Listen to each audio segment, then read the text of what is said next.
नमस्कार विद्यार्थी मित्रांनो, मी या व्हिडिओमध्ये तुमचे फक्त ऑब्जेक्टिव्ह घेणार आहे. 1 मार्कावाले यात ऑप्शनल असतात बघा. त्रिकोण ए बी सी समत्रिकोण डी एफ आहे. मग ए बघा, एचे मापले 48, म्हणजे दोघे समरूप आहे. तर मग एचा तर कोण डी बी किती 48, कोण डी 48. ओ केंद्र असलेल्या वर्तुळाला पी या बाह्य बिंदूतून ए पी या स्पर्श बिंदूपाशी स्पर्शिका काढली आहे. ओ पी बरोबर 12. कोण ओ पी आहे 30 अंश, तर वर्तुळाची त्रिज्या काढा. बघा, हा वर्तुळ आहे, ती एक हे स्पर्शिका काढली ए पी, या वर्तुळाला हे स्पर्शिका काढली ए पी, आणि हा ओ बिंदू इथे पी वर काय एक आपली त्रिज्या तयार झाली. मग बघा, ओ पी दिलेला आहे, हा ओ पी तयार झाला. ओ 12 आणि काय आहे 90 आणि हे 30, म्हणजे 30 60 90चं प्रमेय तयार होईल. मग 30 अंशासमोरील बाजू कशी असते, कर्णाच्या निम्मे असते. कर्णाचे निम्मे 14 आहे, हे 12 आहे. 30 अंशासमोरील बाजू कशी असते, 30 अंश कर्णाचे निम्मे. मग 12 गुणिले 1/2 बेसक 12, म्हणजे किती होतं 6. रेषा ए बी ही एक अक्षाला समांतर आहे. ए या बिंदूचे निर्देशक 1 3 आहेत, तर बी या बिंदूचे निर्देशक किती असतील. बघा, एक अक्षाला जर समांतर असलेल्या रेषेवर प्रत्येक बिंदू कसा असतो, वाय हा निर्देशक समान असतो. म्हणजे एक अक्षाला समांतर असलेल्या रेषेवर प्रत्येक बिंदूचा वाय निर्देशक कसा असतो, समान असतो. मग समान जर असेल तर मग त्याचं उत्तर काय येईल आपल्याला, आपला उत्तर हे समान, म्हणजे डी उत्तर येईल -5 -3. अलग लक्षामध्ये उत्तर येईल त्याचं -5 -3.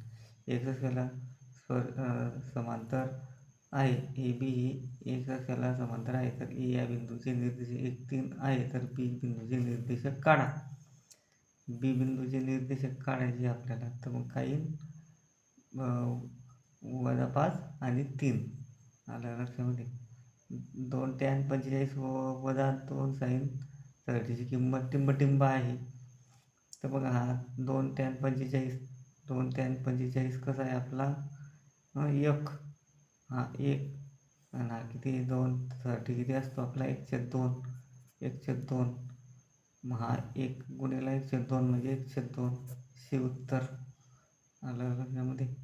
अशा पद्धतीने हे आपलं आहे, म्हणजेच sin 30ची किंमत किती 1/2. अशा पद्धतीने आपल्या चॅनलला लाईक करा, शेअर करा, सबस्क्राईब करा. मी फक्त पुढच्या आता तुम्हाला काय करतो, फक्त ऑप्शनवर टिक करून देतो. थोडा वेळ नसल्यामुळे विद्यार्थी मित्रांनो, वेळ कमी असल्यामुळे मी काय करतो, फक्त तुम्हाला ऑब्जेक्टिव्हवर क्लिक करून देतो. तुम्ही बघून घ्या फक्त ऑब्जेक्टिव्ह, लक्षात ठेवा.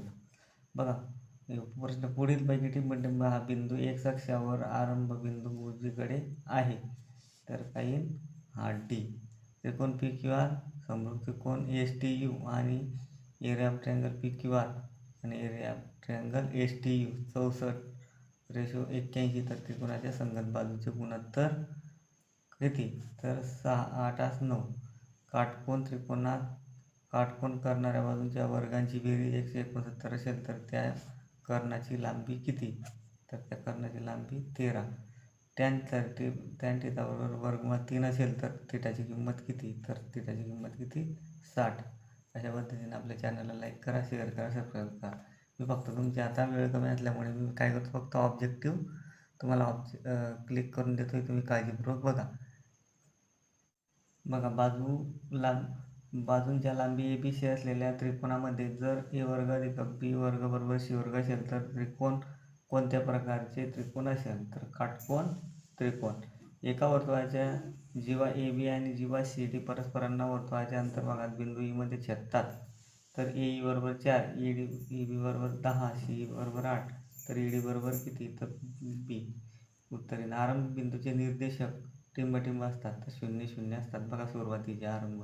तळाची त्रिज्या असं असतात, ते 0 0 असतात. तळाची त्रिज्या 7 सेंटीमीटर, उंची 24 सेंटीमीटर असलेल्या शंकूची तिरकस उंची किती, तर 25 सेंटीमीटर. अशा पद्धतीनं मी तुमचे उत्तरं घेतो आहे, फक्त ऑब्जेक्टिव्ह. वेळ कमी असल्यामुळे तुम्ही फक्त लक्षात ठेवा, परीक्षेमध्ये अशाच पद्धतीचे प्रश्न येतील तुम्हाला, म्हणजे यापैकीच येईल बऱ्यापैकी. तर तुम्ही आपले चॅनल लाईक करा, शेअर करा, सबस्क्राईब करा. फक्त तुम्ही ध्यानात ठेवा ऑब्जेक्टिव्ह. आलं लक्षामध्ये, कारण वेळ कमी आपल्याकडं. बघा विद्यार्थी मित्रांनो, 10 सेंटीमीटर बाजू असलेल्या बाजू घनाचे घनफळ किती? 1000 सेंटीमीटर घन.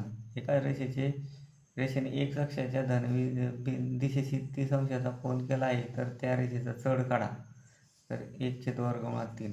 केंद्र O असलेल्या वर्तुळाच्या कंस ACB मध्ये कोन ACB अंतर्लिखित केला आहे, तर माप कोन ACB 69 आहे. कोन ACB 65 अंश आहे. तर कंस ACB किती? तर किती? 230. एका चौरसाचा कर्ण 10 वर्ग 2 सेंटीमीटर असला त्याची परिमिती किती आहे? तर 40 सेंटीमीटर. माझ्याजवळ वेळ कमी असल्यामुळे फक्त तुम्हाला ऑब्जेक्टिव्ह सांगत आहे. बघा विद्यार्थी मित्रांनो, हे मार्च 2024ला विचारलेले प्रश्न आहे. मागच्या अगोदर 23चे होते, आता हे 24ला विचारलेले प्रश्न आहे. मी फक्त तुमचे ऑब्जेक्टिव्हटी क्लिक मारून करून देतोय. माझ्याजवळ वेळ कमी आहे, त्यामुळे मी तुम्हाला काय करतो, फक्त हे असेच प्रश्न येतील तुम्हाला, फक्त हे ध्यानात ठेवा. पुढील पैकी कोणत्या तारखेतील संख्या ही पायथागोरसचे त्रिकूट आहे? हिच्यावर त्रिकूट कसं असतं? मोठ्या संख्येचा वर्ग बरोबर या उरलेल्या 2 संख्यांच्या बेरीज जेवढा असेल तर ते त्रिकूट असतं. त्याच्यामध्ये कोणते त्रिकूट आहे? तर ए हे त्रिकूट आहे. फक्त याच्या 17चा वर्ग आणि या दोघींचा वर्ग बरोबर या दोघींच्या 15चा आणि 8च्या वर्गाची बेरीज 17च्या बेरीज जेवढी असेल तर मग हे त्रिकूट आहे. साइन थिटा गुणिले कोसेक थिटा बरोबर किती? तर याचं उत्तर येईल आपल्याला ए.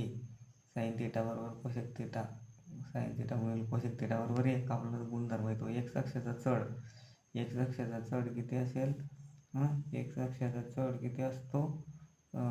सी असतो 0. एक्स अक्षाचा चढ 0. 3 सेंटीमीटर त्रिज्या असलेल्या वर्तुळातील सर्वात मोठ्या जीवेची लांबी किती? तर सर्वात मोठ्या जीवेची लांबी किती ना आपली? 6 सेंटीमीटर.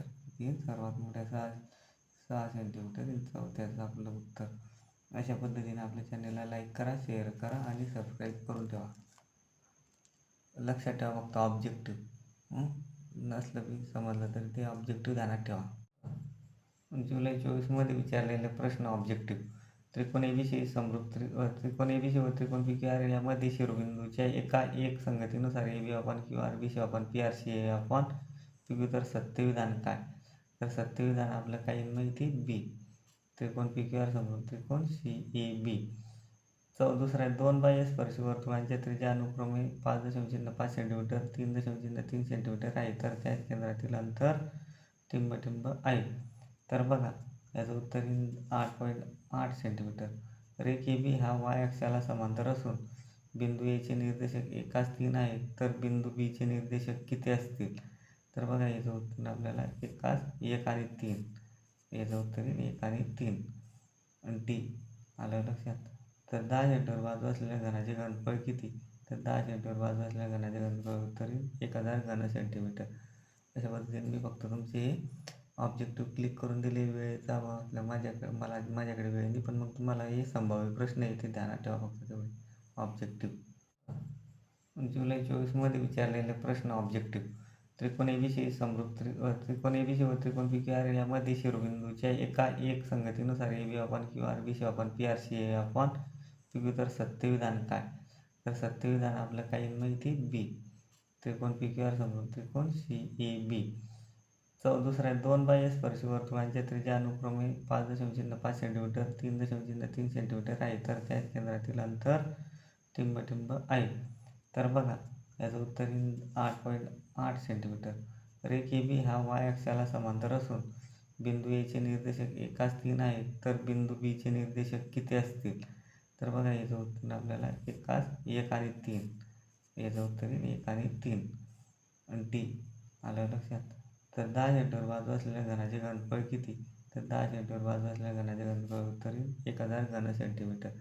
अशा पद्धतीने मी फक्त तुमचे ऑब्जेक्टिव्ह क्लिक करून दिले. वेळेचा अभाव असल्या माझ्याकडे वेळ नाही, पण मग तुम्हाला हे संभाव्य प्रश्न येते, ध्यानात ठेवा फक्त तेवढे ऑब्जेक्टिव्ह. 2000 मार्च 25ला विचारलेले प्रश्न. पुढीलपैकी कोणते पायथागोरसचे त्रिकूट आहे? तर बघा पायथागोरसचं त्रिकूट कसं असतं आपल्याला माहिती आहे किंवा हे 1B 5चा सगळ्यात मोठ्या संख्येचा वर्ग 5/25 आणि यांच्या वर्ग 4 चौक 16 आणि 3 त्रिक 9 यांची बेरीज काय ते 25 येते, म्हणून हे त्रिकूट आहे. अशा पद्धतीने केंद्र व असलेल्या वर्तुळात अंतर्लिखित कोन ACB चे माप 65 अंश आहे, तर त्याने आंतरखंडित केलेल्या ए एस बीचे माप किती आहे? आता त्याने आंतरखंडित केलेलं माप किती असेल? मग आपलं 130 असेल, बरोबर आहे. 130 अंश हे डी उत्तर असेल. आलं लक्षात? 3, 4 या बिंदूचे आरंभ बिंदूपासूनचे अंतर किती आहे? तर 3 आणि 4 या बिंदूचे आरंभ बिंदूचे अंतर किती असेल? तर बघा 5. जर एका शंकूची त्रिज्या 5 सेंटीमीटर असून त्याची लंब उंची 12 सेंटीमीटर असेल तर त्याची तिरकस उंची काढा. त्याची तिरकस उंची तिरकस उंची येईल आपली 13 सेंटीमीटर येईल. त्याचं उत्तर 13 सेंटीमीटर येईल. तर अशा पद्धतीनं तुम्ही ऑब्जेक्टिव्ह ध्यानात ठेवा फक्त. तुम्हाला जर जमलं तर तुम्ही ते असं व्यवस्थित लक्षात घेऊन घ्या. पण त्याचे ऑब्जेक्टिव्ह असे जे असतील ते महत्त्वाचे, इथे ऑब्जेक्टिव्ह लक्षात ठेवा. महत्त्वाचे फक्त. माझ्या जो वेळ कमी ना, त्यामुळे मी तुम्हाला फक्त ऑब्जेक्टिव्ह सांगून दिले, कारण ते संभाव्य आहे. ऑब्जेक्टिव्ह जर ध्यानात ठेवलं पटापट तर लक्षात ठेवा.